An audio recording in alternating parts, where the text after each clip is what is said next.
Ini cara nyambung baut yang patah. Nih cara nyambung baut yang patah nih, versi Lakotre Eng. Lakotre Eng. Ya. Oke.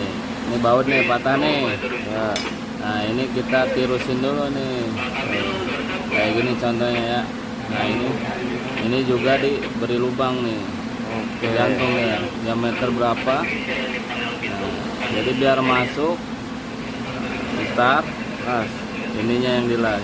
Kalau kayak gini nggak bisa, nggak bakalan kuat ini. Ini namanya di chamber. Iya. Dia apa? Temper. Oke. Jadi ada yang masuk ke dalam. Nah, ini yang dilas tar dipulin, diisi daging. Kalau gini kan cuman luarnya doang. Ini luaran doang nih. Ini kayak gini luar doang. Dia nggak ada yang masuk ke dalam rasanya. Kalau yang baut harus kuat gitu kayak gini.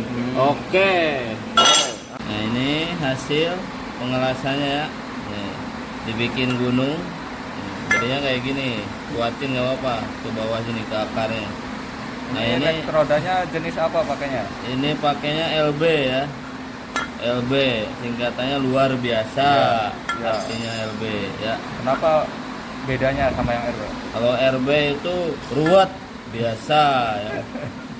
Nah ini kalau mau rapi ini tinggal dibubut. Oke. Ya berhubung ini bubutnya nggak ada, Iya. jadi nggak usah lah. Gini aja ya. Udah. Oke, ini hasilnya nih.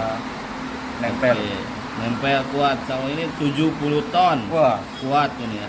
udah kayak counterweight. Ya udah ngangkat counterweight gitu. Oke. Yes.